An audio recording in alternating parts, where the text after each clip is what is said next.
Cinephile is not a bad word. That's the subject of this unscripted episode. I'm going to keep this short and sweet, but unscripted, I just fire up the camera and talk off the top of my head. I'm not sure exactly where this is going to go. But a while back, I made a video with Aaron Penn, the YouTuber Aaron Penn. Two guys, he and I have been collecting movies our whole lives, decades, like 30 plus years. Going back to the VHS, maybe before the VHS days for him. And we realized that we no longer identified with the term collector, because what collector means has changed into something that's all about like value and scarcity, and people are putting their movies in protective sleeves and like, don't touch it. They're buying two of something, like one to keep, one to watch, or maybe three, one to watch, one to keep, one to sell for a profit later. I just like movies. I've always liked movies and television shows, and for me, these discs were a delivery system to get that experience. And it's great when they've got commentaries. You guys know I love commentaries because I do commentaries. Booklets, essays about the movie. Great packaging is always beautiful. Like, we want good things. But at the end of the day, I was looking for a term. I was like, I don't identify with collector anymore because I don't care about value. I don't care about, like, what's it worth. I care about watching the thing on the disc. So I chose Cinephile, and I've really been leaning into Cinephile because Cinephile means you love movies. You can have a huge collection, and I realize I'm recording this, I'm sitting in front of a massive wall of movies, and it's actually 3 of the 4 walls in this room look like the one behind me. That it's a signal, right? Like, it's like some sort of signaling that I'm giving you. Like, I've done the work. But it doesn't mean I've done the work. I might never have watched any of this stuff. Just because you have this stuff doesn't mean you love it or you care about it. It just means you've bought it. It means you've got a lot of stuff. So I was seeking a term that identified, well, like, he really loves movies, going to film festivals and really digging into things, exploring things I've never seen, genres I don't know a whole lot about. That's what fuels me. Growing up, I had a very sheltered life. Movies were not really a thing that I was allowed to see. I could see family-friendly movies, but a lot was kept away from me. So when I got older, it was just like a sponge and everything. I just want to explore film noir and westerns and horror movies from the 30s and the 40s and the 50s. That's a cinephile to me. That's somebody who loves the stories. And I have been getting a lot of pushback over the term cinephile, so I wanted to make this video. It's not a bad word. Just because I identify as a cinephile, it's not a disparagement against you. You might be a cinephile too. But here's what I'm observing is that when I talk about a movie that I like, that a lot of other people don't like, or if I talk about a movie that I don't like, that everybody loves, they go, oh, you cinephile. You piece of crap cinephile. I guess you're too good for the rest of us because you don't agree with... It's this, like, the mob mentality, the herd mentality. It's like, the outsider. It's this weird tribalism. I'm like, no, you can feel however you feel. My opinion is not an attack on your opinion. Maybe it's the way that I talk about some of these things, because if I think that something's pandering...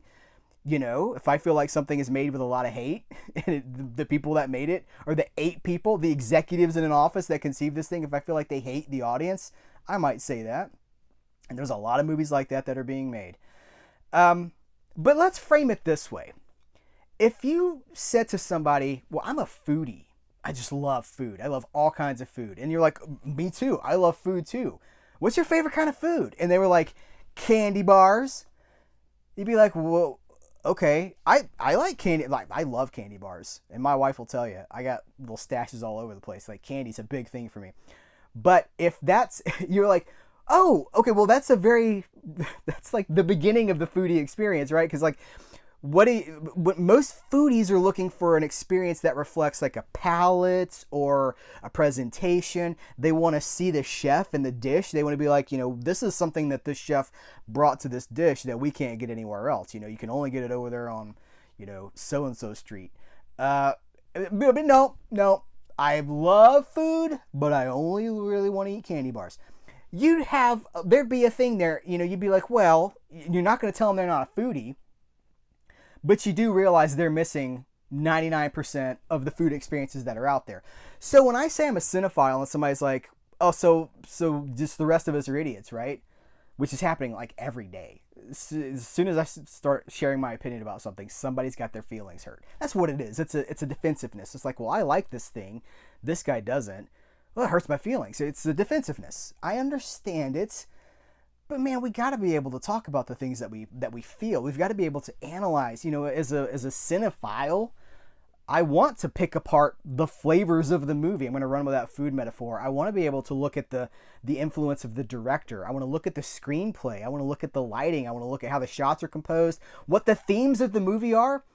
If you're just watching a big major superhero movie or the Fast and the Furious or whatever, it's fun, but it's a candy bar. And there's not a whole lot of nuance to that. There's not a whole lot of substance to that. It's a very cleanly packaged product with a lot of shelf appeal. But it's not the same thing as something that's been carefully crafted, intended to broaden your scope, whatever. You guys know what I mean? So I don't know. I'm seeing so much pushback against the term cinephile, and I'm like, no, it's not an attack on you. It's just me saying, well, I've moved beyond calling myself a collector, and I'm really delving into cinema and the history of cinema, and looking at directors and like, what are they saying? You know, are they miserable? Are they, you know, critiquing the world? Are they critiquing? Every movie is about something. Maybe it's just money. A lot of movies are just about money now, but most movies have something to say, and I like to figure out what they're trying to say. So that's it. I just wanted to fire it because it happened again today. Somebody, you know, I liked a movie.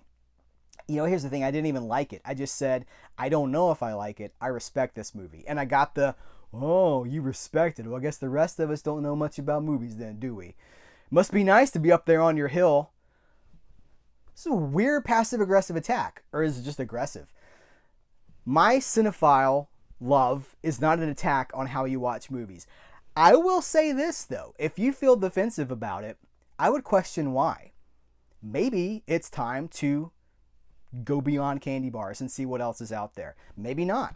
That's totally up to you. Whether you do or don't, I don't ever have to know about it. None of my business. That's between you and who else you want to involve in that. But if you do feel this knee-jerk reaction, I would question why. There's a reason for it. It's not an accident.